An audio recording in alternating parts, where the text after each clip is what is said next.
the city. This area is displayed on the screen. When this joint hearing is completed, the joint Sioux Falls and County Planning Commissions will adjourn, and the next regular business meeting will begin to consider items beyond the joint zoning jurisdiction with Sioux Falls. Any action taken on the final development plan tonight will be final. First on the agenda is public input. Is there anyone here who wishes to speak on an item that is not on the agenda?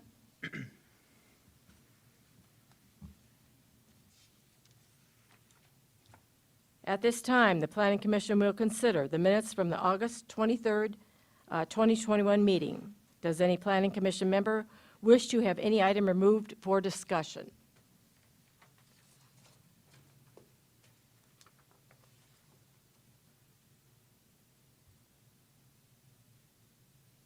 I will entertain a motion first for the minutes of the meeting of August 23rd. I'll make a motion to approve the minutes. I'll second it. I have a motion and second to approve the minutes of August 23rd meeting. All those in favor? Aye. Oppose? Motion passes on the county side. City Commissioners, the minutes from August 23rd have passed on the county side. Could I get a motion to approve the minutes on the city side? So moved. Second. Motion second, any discussion? Hearing none, all those in favor signify by saying yes. Yes. All those opposed say no. The minutes have passed on the city side. The regular agenda will follow our normal hearing procedure by requesting planning staff to present a report on each item, and then request the petitioner to come to the podium and make a statement or answer any questions. Anyone from the audience wishing to address the item shall be recognized by the chair, move to the podium, and state your name and address for the record. We will then discuss the matter and take appropriate action. This is on the final development plan, 21-01. Petitioner is Tyler Childress. He's also the owner. It's 1 mile north of Sioux Falls. Kevin? All right. Good evening, Kevin Hookman, County Planning Department. This property has pretty recent memory in our guys' mind because we just rezoned our portion of this property a couple months ago, and that rezoning has passed at the joint county and city council. So this action is to approve the final development plan for the location for that rezoning, which is a planned development. The petitioner has submitted a site plan and some latest building plans, which contains the information that's required in the ordinance to cover to meet the requirements for the final development plan. I'll just kind of highlight a few of the key features. Here's the map of the proposed area. I'll start with that.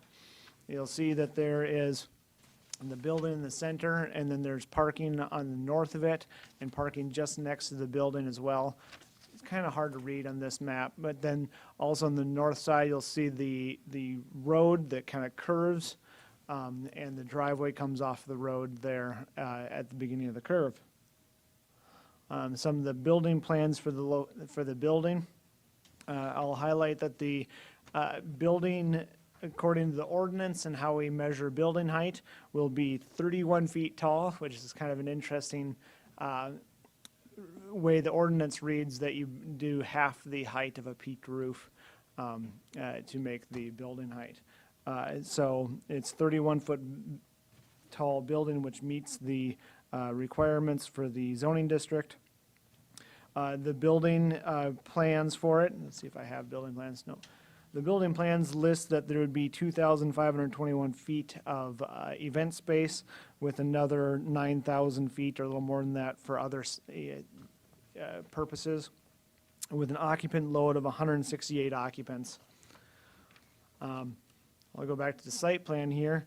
The total site has 27 parking spaces, which is enough to meet the requirement of having 1 parking space for every 300 square feet of floor area in the building. The petitioner has pointed out that he does also have overflow parking on the property to the south with the existing event barn, as well as he has parking on grass areas throughout the property as well. Just a comment, and you'll see in the photos that the current driveway access is rather narrow, and that driveway access will have to be widened in order to allow a car going in and out at the same time. Other highlights, I guess, we'll go down that the city has submitted comments for this item in a letter. And I'll note that the applicant has submitted a topographic map that shows that the site plan the driveway does not cross city property. And that was a little bit of a drawing issue with the geographic information systems that shows the driveway crossing city property. But it does not reach that on the survey. Then the city is requesting the driveway to be consolidated with the existing driveway, as well as they're requesting the new development to be platted off as a separate lot. The county has reviewed this and finds that the plan meets the county's requirements as far as driveway and lot requirements. So the county planning staff is recommending approval with 4 conditions. And with that, I'll be available for any questions. Oh, I'll bring up some site photos. There's the driveway I was talking about. You'll see the curve in the ditch. This is where the event facility would go, roughly, kind of looking down towards the barn. This is the existing facility, and you can see they have a paved parking lot. And then this is one of the areas that the petitioner has pointed out as overflow parking along the driveway, has gravel extended through there. So I'll go back to the site plan, and then I'll be available for questions. Any questions for Kevin? Mr. Chair? Go ahead. I have a question about the parking ratio. You know, the description that you used was lodge or private club, and I'm assuming this is not members-only type events. This is probably more of a public venue. Could you explain kind of the thinking behind that? Yeah, so the lodge or private club, our zoning ordinance is rather inadequate for the parking of a structure of this type. Because this is not a very common type of a structure in the county. It is really, for that matter, more of an urban type of use to have lots of people in a space at one time. And I guess this was not only is a lodge or private club similar, is that you're kind of having these gatherings in these spaces, but also the 1 per 300 feet is basically with the requirement for everything that's not listed. So it matches both of those. So if it was a structure that wasn't listed specifically in the ordinance, then it would just be the 1 per 300. So it also meets both those. That just from kind of experience, that doesn't sound like many parking spaces for 168 total people. Even if you had 4 person per car, that would seem to me to indicate 42 spaces if 4 people were in every single car to park. So I think that's a concern of mine anyway, especially as this comes into the city eventually. It'll be way undersized. And the other concern is along Slip Up Creek, since there's a requirement that nobody can park on the street. I understand there's some overflow parking on site, but that's going to get pretty full pretty quick would be my guess. Sure. Any other questions for Kevin? Yeah, I have an additional question ahead. about the parking. So I think when you were going through the site plans, you said there's overflow parking at the additional venue parking. So is there some requirements or restrictions on which building can be used when? Or, I mean, if they both can be used at the same time, then kind of nullifies the overflow, right? I mean, if that's parking spaces being used as well, can you, do you have any information on that? Sure, and perhaps the applicant can speak to that a little bit better even, because he has told or explained to us that largely speaking, he'll be able to have that space available and for that overflow parking at separate times or be able to utilize the grass space as well. And maybe can speak more to that when he comes up. Thank you. Any other questions? Guess not at this time. Is the petitioner here? Will you please step forward, state your name and address?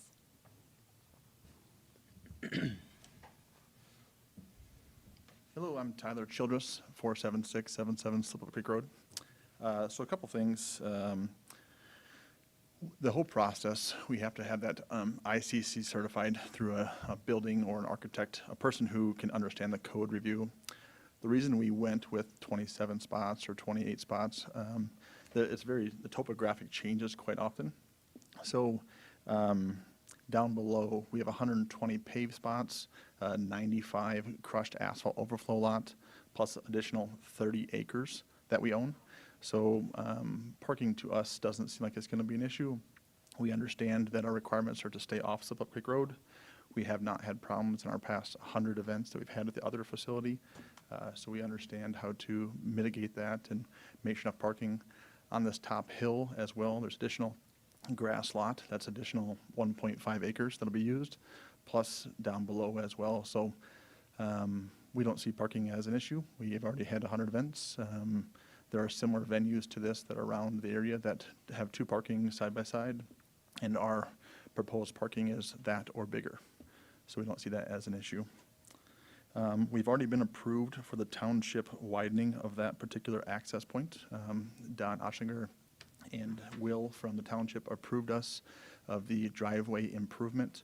I already have that paperwork to make sure that that access point is wide enough. We're going from a 12-foot to a 24-foot. We may end on 26, just depends on kind of how we want to do that. Yes, I guess we do see this as a lodge, a venue. It's multiple different things. We'll be servicing some of the cemetery, some of the veterans. We'll be servicing some wedding clientele. This particular design is a lot more cabin feel or hills feel to it. So we see some smaller events happening, some events that are 20 people, 40 people, some may get bigger, but we overall see this venue and the parking to be adequate to the business style. Any questions you may have? Madam Chair. Becky? So if somebody needs to use, if someone needs to use the overflow parking, since the topography changes, will there be a lit path or some way that they can go from one parking lot to the other for the safety of the patrons? Yeah, so up top, in addition to what we currently have, we're planning on using that driveway to park on both sides. And then again, 1.5 acres to the left side. We don't really see a whole lot of parking happening down below the hill because we're going to have 100 or more spaces up top. We're just going to pave that portion of the 27. The other building that's down below is much bigger, 12,500 square foot, and that had a requirement of 33 paved parking spaces.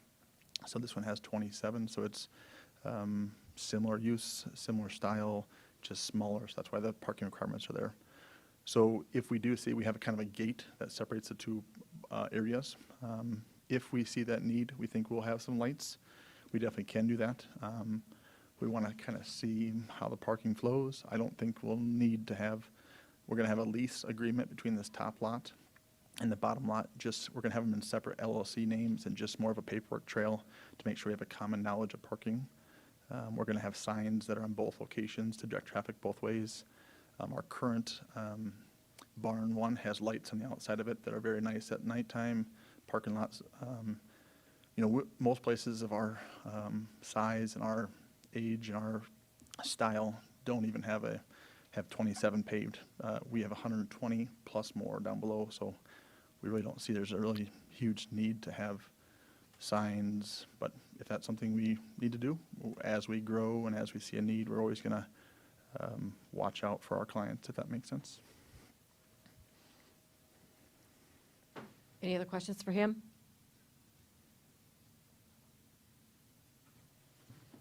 Thank you.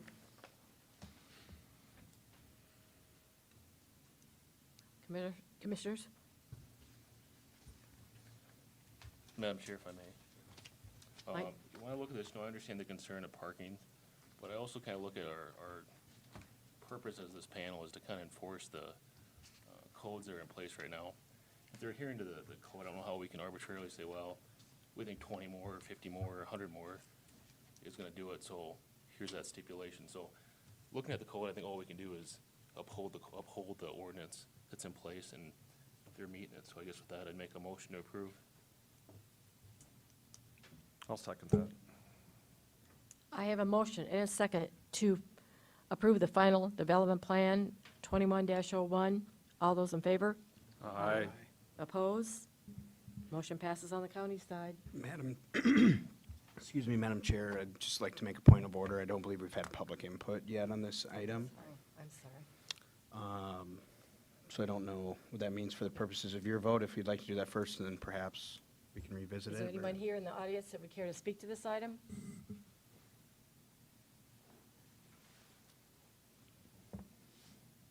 Thank you. Go ahead. Sorry. City Commissioners, the item has passed on the county side with 4 conditions attached to it. Can I get a motion on the city side? I'll make a motion. We have a motion and a second. Commissioners, further discussion on this item tonight? Mr. Chair, I didn't mean to say that a concern about parking was trying to overturn the current ordinance. I just questioned whether the, I guess, definition of a lodge or private club is correctly aligned with a party barn, which is quite a lot different, at least in the city code. And so that's part of the perspective that I hope to bring up for our consideration. Thank you, Commissioner Irvin. Further discussion on this item tonight? Seeing none, all those in favor signify by saying yes. Yes. Yes. All those opposed say no. Final Development Plan 2101 has passed on the city side. Thank you. Any old business? Any new business? I'm going to entertain a motion to adjourn. So move. I'll second it. All those in favor? Aye. Opposed? Motion passes on the county side. City Commissioners, the county has adjourned. Can I get a motion to adjourn on the city side? Need a second? I have a motion and a second. Any further discussion tonight? Seeing none, all those in favor of adjournment signify by saying yes. Yes. All those opposed say no. We're adjourned on the city side. Thank you.